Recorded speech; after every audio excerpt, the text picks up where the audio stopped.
Ndabaramukije bene data mwese aho mukoraniye, Mwami Imana n'abahezagire, ndabizi muri kure na kure ku mpera z'isi, hari abari hafi yanje abari kure, mwese ndabagumbiriye mu izina rya Yesu. Ubuntu n'amahoro biva ku Mana Data bibane n'umwe wese. Rero muri kumwe na Françoise Habonayo, ndashimiye Yesu kuko anyemereye kuza no kongera kuganira namwe ku by'Imana yashize ku mutima. Imana ishimwe. Reka dusenge. Bwirukiro Mana, ndagushimiye. Uri Imana y'ububasha, uri Imana ikomeye, uri Imana ntawe musa, uko wamye niko uzohora, wowe ntuhindagurika. Ariko Kristo, nta wundi asa nawe, wowe uri Imana wenyene, icubahiro n'igihabwe wewe. None rero Mana, ndakwinginze ngufashe muri kano kanya, umfashe unshoboze muhemu wa mwiza antegekere ibyo nkwiye kuvuga mu izina rya Yesu, amen. Haleluya. Ndashimiye Imana rero kubw'uyu mwanya mwiza impaye. Ngomba gushinga intahe uyu munsi, gushinga intahe kubw'igikorwa c'Imana, aho kigeze, aho umwami akigejeje. Imana ishimwe. Hari benshi basabye intahe, bambwira ngo ndabashingira intahe, ngo ingene nabaye pastori. Abandi bambaza ngo byagenze gute, ngo ndungikira bene data nyene basaba ngo ndabahe iyo ntahe. Ariko navuze nti igihe nicagera nzobivuga, abari hirya n'abari hafi bavyumve. Bavyumve. Imana ishimwe. Kumbure ibibazo byinshi umuntu yoba yibaza byoca bigabanuka ntabanje kwishura umwe. Ndashimira Imana rero kubw'uyu mwanya Imana impaye. Wigirwe hafi mwene da, wumve imirimo y'Imana. Ndasoma Zaburi ya 92 ku murongo wa mbere gushika ku murongo wa gatanu. Ni vyiza gushima Uhoraho no kuririmbira izina ryawe ishimwe, ewe usumba byose, kwerekana imbabazi zawe mu gitondo n'ingene uri umwizigirwa uko bwije. Tuvugira inanga y'imirya 10 n'ikembe, tukomanza inanga, kuko wewe Uhoraho wanejereje kubw'igikorwa cawe wakoze. Nzovugishwa impundu n'ibikorwa by'intoke zawe. Erega ibikorwa byawe birakomeye Uhoraho, ivyumviro byawe bishika ibwinakure. Imana nishimwe. Ibikorwa by'Uhoraho birakomeye, ivyumviro vy'Imana bishika ibwinakure. Nagomba mvuge ku bikorwa by'Imana. Ibikorwa by'Imana, iyo hariho ibikorwa hariho n'ababikora. Kandi ababikora Imana niyo ibatora. Yeremiya yaravuze ngo nkiri urusoro mu nda ya mama warunzi. Imana ishimwe. Kandi niko biri, umuntu wese ataraza kuri iyi si Imana yari izi igikorwa azokora. Nanje rero nje kwijambo, kuva nkiri umwana mutoya, abo twakuranye baranzi, n'ababaye hafi yanje baranzi. Kuva kera namye mvuga iby'umuhamagaro, ukungena Imana yampamagaye. Kandi ukungena Imana yampamagaye byatanguye kera nkiri muto cyane. Bihereye ku ntahe mama yambwiye ko igihe navuka nagwaye nkagera kure nkiri uruyoya. Hanyuma rero ngo hagera naho kwa muganga babona ko namaze gucikana. Hanyuma aca atuma ko muhira ngo bategure isanduku n'ibindi n'ibindi. Kandi ngo ico gihe papa ntiyakorera muhira, omega yakorera imatana. Rero muri ico gihe rero ndi mu bitaro i Bururi, urumva twari kumwe na mama je nari uruyoya. Hanyuma rero napfuye mama ngo aca nzingira mu mutamana yari afise, aca arataha muhira, ariko abandi muhira ngo bari basigaye barabaza isandugu, abandi bari gukora kwimba ikinogo. Rero ngo ngeze hajya ku Banyamibembe mama niho yari ageze amfise. Urumva ko papa atariho yarari. Hanyuma abandi nabo bari baje baca batuma intumwa ati bwe murakora ibi n'ibi n'ibi n'ibi n'ibi.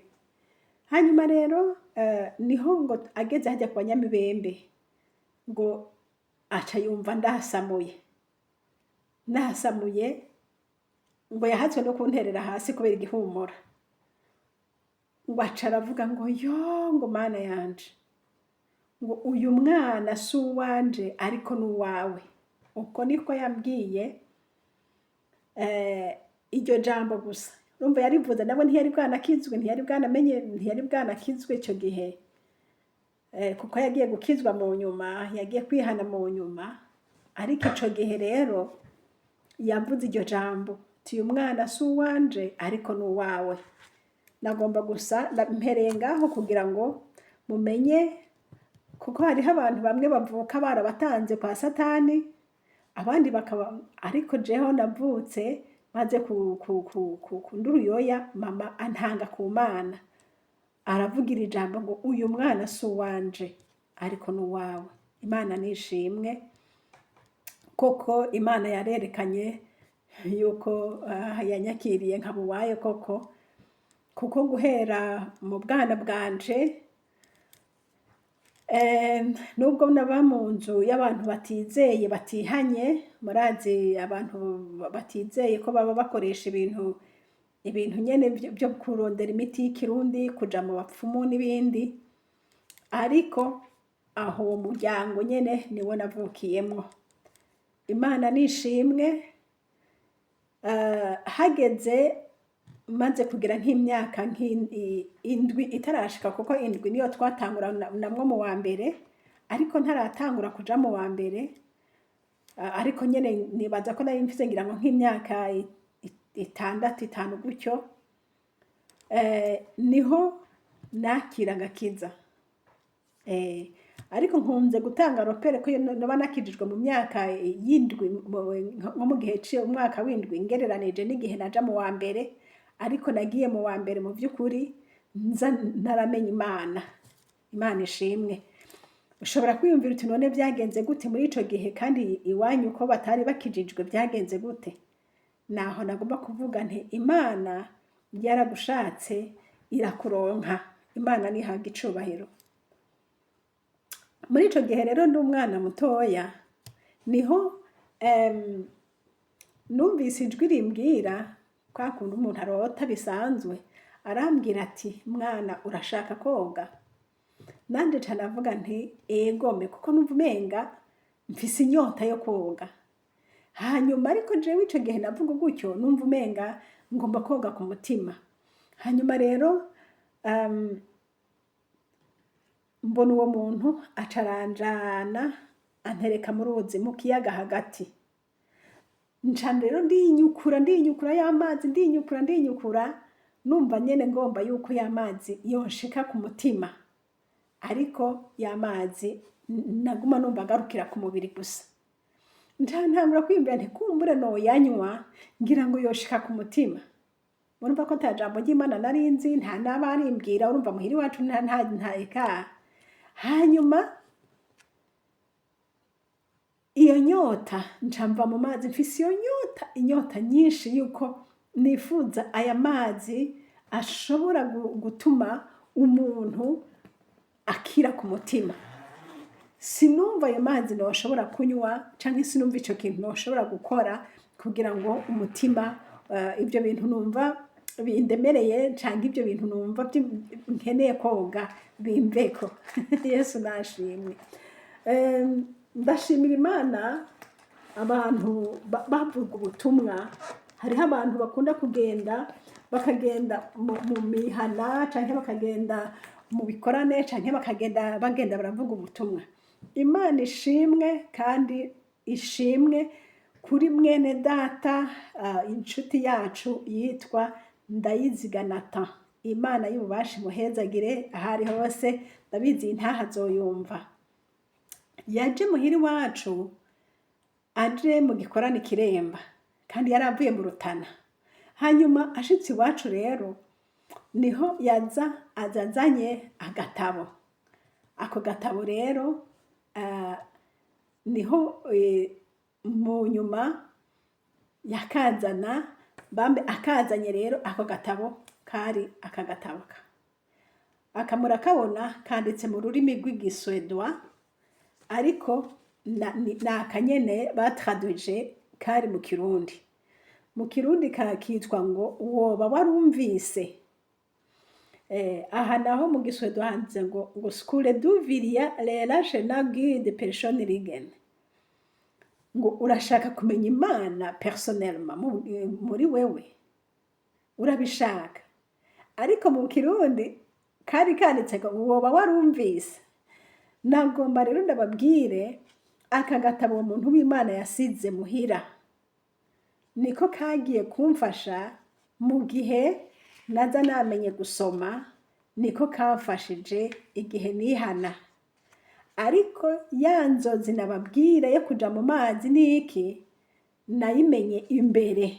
Ariko aka gatabo niko kaciye kaza rero kansobanurira iyo nzira canke ayo mazi ashobora gukura umuntu akamuhanagura umutima.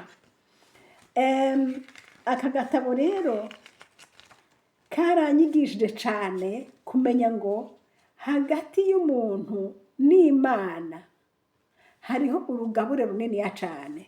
Ngo hariho rero ikiraro c'umuntu w'umunyabyaha acako kugira ngo ashikire aho Imana iri.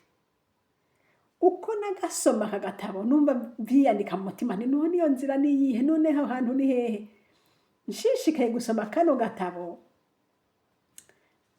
kari gafise n'utuntu twinshi kabaza, kakerekana umutima w'umuntu afise Imana n'uwundi mutima Imana itarimwo, kakerekana utuntu twinshi. Ariko ico nagomba kuvuga umurongo wamfashije naha hantu hariho umusaraba wo hagati, sinzi ko muriko murabibona kumbure ngira ntibibona, hagati y'umuntu n'Imana hariho ico kiraro. Ico kiraro rero naco citwa yari umusaraba wa Yesu nk'uko babicafye ngaha anya. Murabibona rero ngira ikibazo mu mutima nti none ko jewe numva ndi umunyabyaha koko kandi ngomba gushika Imana kugira ngo mu mutima here. None iki kiraro uyu Yesu ndamukura hehe? Nshishikaye gusoma hari handitse rero ngo yuko amaraso ya Yesu ariyo yeza umuntu ibyaha vyiwe, umutima wiwe ukera. Nca ntango kugira ikibazo c'ayo maraso aho ndi buyakure, uyu muntu yitwa Yesu ninde, mbega nibiki? Murumva umwana yavukiye mu nzu y'abantu batazi Imana, nta n'ikindi kintu, kandi urumva ko nari nkiri muto, nta n'ahandi hantu nabimenyera, nta n'ahari hariho. Ariko hashimwe Yesu, aka gatabo rero nca ndagasoma, niho rero naca nshika ahantu hari isengesho rivuga ngo niba ushaka ayo maraso akoze, ugurura umutima wawe usubire mw'iri sengesho. Imana ihezagira abantu bandika. Naranezerewe. Hanyuma nshishikaye gusoma nca nsanga ahantu haturongora mu isengesho ryo kwihana. Yego ndahasoma havuga ngo umwami ngo ndakwizeye, ngo umwami wanje, ngo mparira ibyaha byanje, ngo warapfuye kuri jewe, ngo kubera jewe. Iryo sengesho ndarikurikirana gushika ndavuga nti mwami Yesu ndaguhaye umutima wanje, ngwino ubane nanje, ngwino umparire, ngwino umyakire, ndaguhaye ubugingo bwanje, ndakwemeye nk'umwami n'umukiza wanje, ndabisubiramwo bya byose. Hanyuma hepfo ngo amen. Uyo muntu yanditse ako gatabo Imana imuha umugisha, yararongowe na mpwemu yera. Aca avuga ati ugume usubiramo gushika naho wumva ko ari umutima uriko urabivuga. Nukuri narabisomye ndabisomesha umutima, hamwe nahejeje numva nti amen. Ndibuka nari ndagiye inyana mu giharoharo, mfukamye munsi inyuma y'igitoki, narariza amosozi y'umunezero kubw'iryo sengesho no kumva ko Yesu ashitse mu mutima wanje. Yo, amahoro atagira uko angana yuzuye mu mutima wanje kubw'iryo sengesho nyene. Bene da, Imana ishimwe. Abambonye mu rusengero bambonye ngenda naramaze kumenya Yesu. Ibindi byose byakurikiye, kwiga n'iki no kubatizwa byakurikiye nyuma, ariko Yesu twahuriye aka gatabo niko nasomye, ndizera, ndihanira muri aka gatabo, Yesu aranyakira. Imana ishimwe. Iyo yari intango yo kwerekana ukungene umuntu wese yambonye mu rusengero ni Yesu yanyihamagariye. Ya mazi rero yoza umutima mba ndayaronse, mba ndamenye uyu Yesu, mba ndamenye aya maraso, mba ndamenye byose. Nca nshima Imana, nca niga gusenga jenyene, nca niga kuvugana n'uyu Yesu turi babiri jenyene. Nakuze ndi umuntu nkunda amasengesho ya jenyene. Ndi muhira naca ngenda ahantu mu cumba ngapfukama ngasenga, naheza kuyaga na Yesu ngaca ngenda nkakina mu bandi bana. Naba ndi ku musozi ndagiye impene, nkagenda nkinyegeza ahantu mu gasaka, ngapfukama ngasenga nkanezerwa, naheza ngataha nk'abandi bana. Imana ishimwe. Yo, uwabonanye na Yesu arazi umunezero wo muri Yesu ico bisobanura.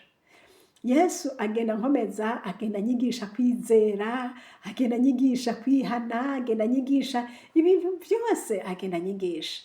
Yesu yatanguye kunyigisha ayo maraso, atangura kunyigisha uwo Yesu, atangura kunyigisha kwizera, utuntu twinshi Yesu yagiye anyigisha. Imana nihabwe icubahiro.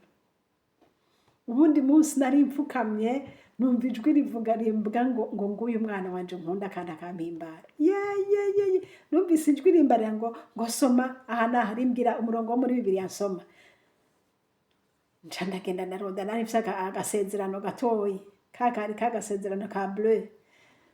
Niho rero nasoma uwo murongo, nzasanga handitse ngo nguyu mwana wanje nkunda kandi akampimbara. Yo, ndanezerwa ni mwami Yesu, kweri urakoze, urambwiye ko urankundaga Yesu, kandi uravuze ko ndaguhimbara. Numva nezerewe kumva ko Yesu ankunda kandi ko ndamunezeye. Nca numva nkurira muri ubwo buryo bwo kugendana na Yesu, kuvugana na Yesu. Ibyo uko niko nashitse mu nzira y'agakiza. Ibindi byose n'izindi ngwane nagenda ahura nazo, kuko iyo umuntu amaze kwiyangaja kuja mu Mana ahura n'ibintu byinshi cyane bigenda bimutesha iyo nzira. Yego, byarabayeho, ndagira ingorane gatonya maze kwihana, kuko urumva maze kwihana naho nari umwana muto, naciye ntangura kuja mu rusengero. Ngiye mu rusengero rero nakunda urusengero, nakunda abantu b'Imana. Mu nyuma rero Satani aca aravuga ati no, uyu mwana ntaje bwo. Atangura kugira imigambi yo kumbuza kuja gusenga. Unye bakaza bakavuga ati uyu munsi nibo busigara muhira, bakanyombrira kuguma muhira. Nasigara muhira ngasanga umunsi ukoze nta nico nkora, ndi mu bahererezi nta nico nokora, mfitse bakuru banje babikora, ariko kubwa kwako niko ntugende gusenga, umunsi niwo usigara muhira. Unyuma ndavuga nti manze gusiba, kavuga nti none nasigaye ndakora iki? Aho ubundi munsi hageze bagaca bambwira ngo umunsi niwo usigara muhira. Nca nsanga rero n'umugambi wa Satani wo kumbuza kuja gusenga. rero ntangura nanje bavuze ati uyu munsi ntugenda, ndanavuga nti none papa kumbuza ko ntagenda ushaka nkora iki kugenda gikore hakiri kare, ngo ya ngo ndakubwira uyu munsi nkemera kandi ngasiba ariko nkarindira nta na kimwe yambwira. Umunsi dimanche yakurikira igira gatatu navuga ntoya ubu rero ndabonye ni satani ariko arashaka singende gusenga. Niho rero rimwe na rimwe mu kugenda gusenga naca mu canzo nkinyegeza, hari igihe naca mu canzo nkacayo imvura iri kijejejejeje nkiruka no ku rusengero nkanezeranwa n'abandi, nagaruka bikaba intambara kuko bandondeye bakambura nanje naciye mu canzo nirukanze. Ivyo Imana irabingirira ko neza birarengana, haca haza iyindi ntambara yitwa kwama ndiko ndaja kwihana iminsi yose, sinashaka akantu kaba ku mutima wanje.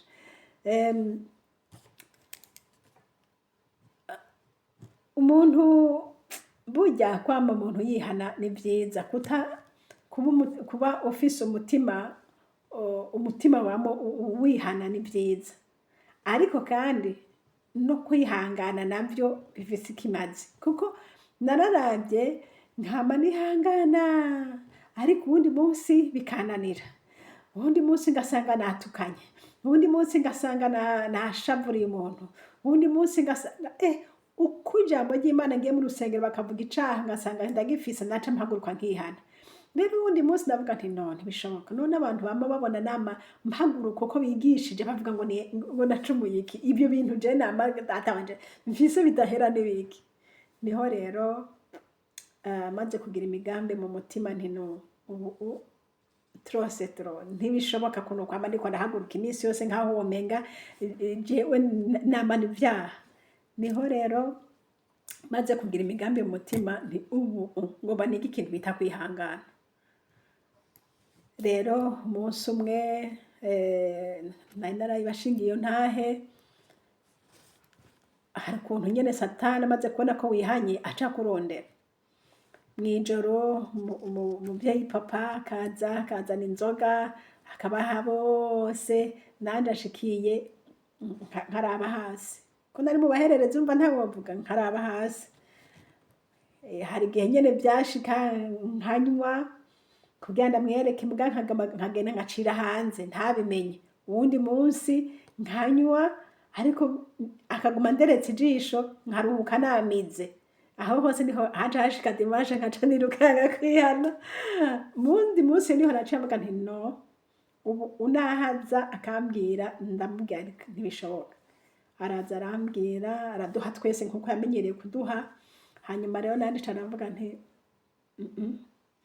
aca ngwe ko wansinga ivyo ndabwiye, aca ambwira ngo ninsohoke, ngo none ngo kubera ngo numvira amadengo, ngo nuwo kwa madengo, ibintu vyagutyo.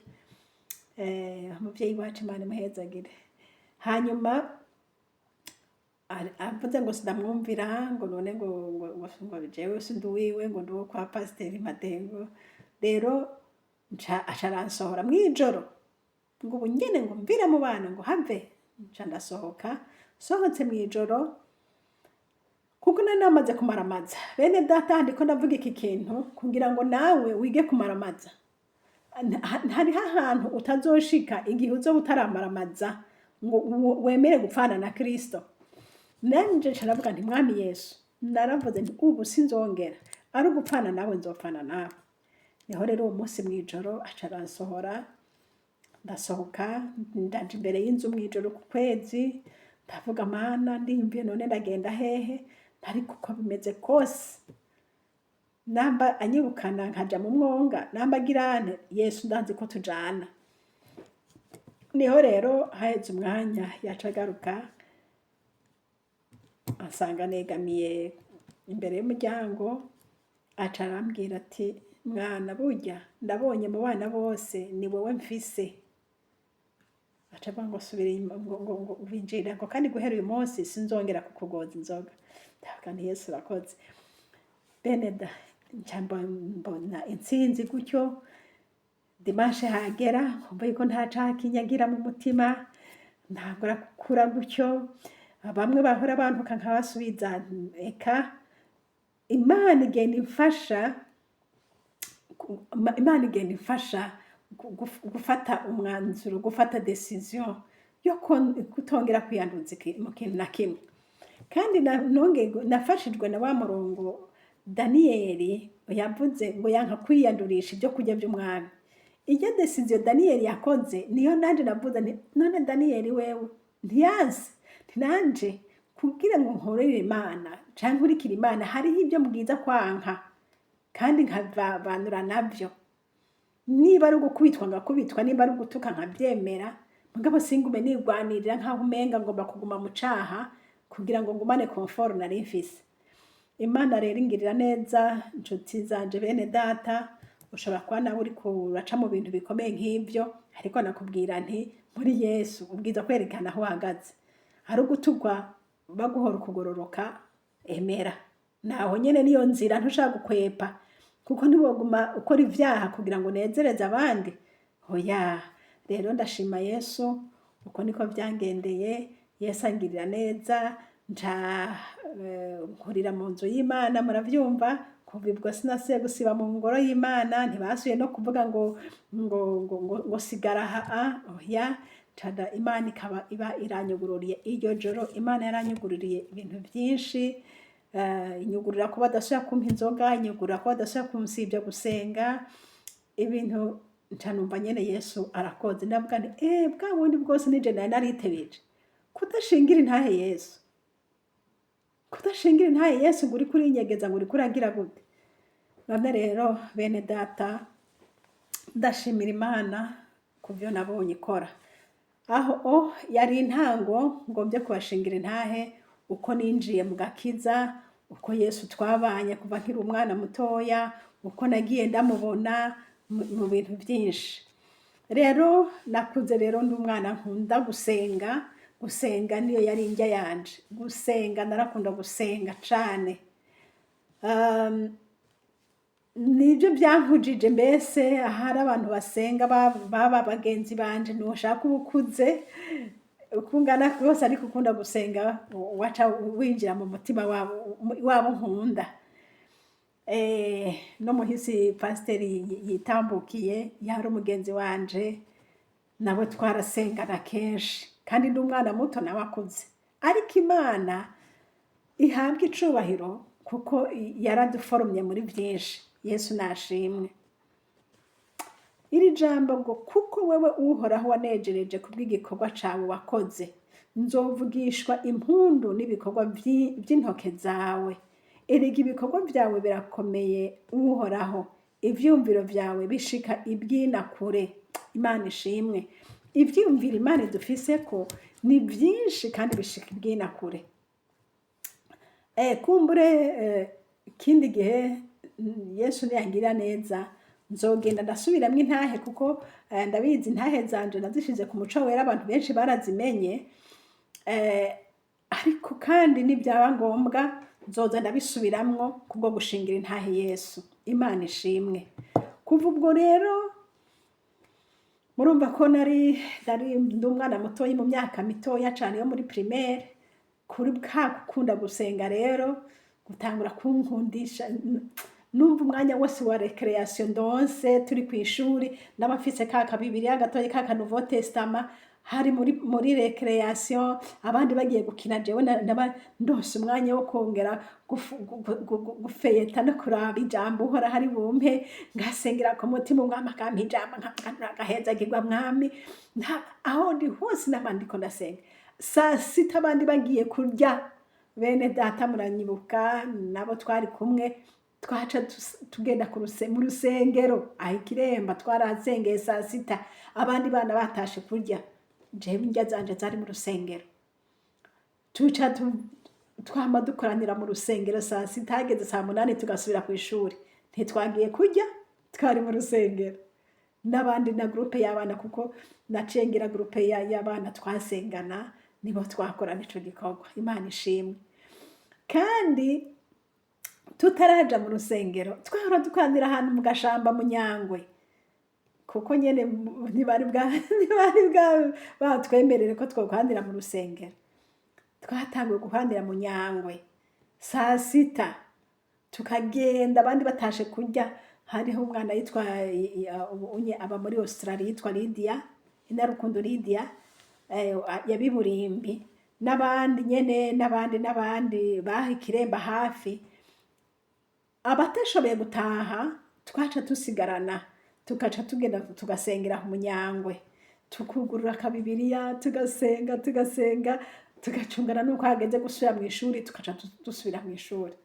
Imana ishimwe, Imana ihabwe icubahiro, Imana yabaye kumwe natwe gushikaho ishengero ryabimenye yuko hariho abana bahora baja gusengera mu biti, baca batwemera kuja mu rusengero.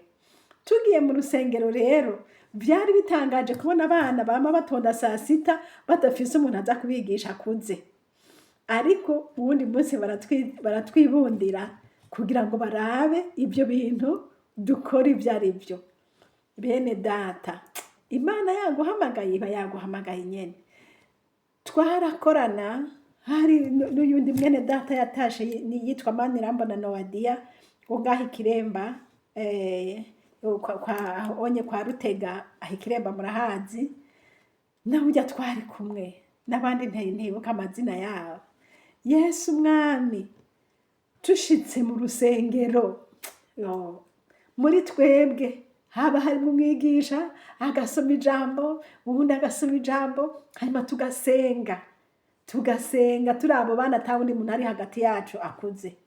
Rero uwundi munsi abapasiteri baratwibundira kugira ngo barabe ibyo bintu dukora, basanga abana twarakuze, turasenga, turasoma ijambo, baratangara.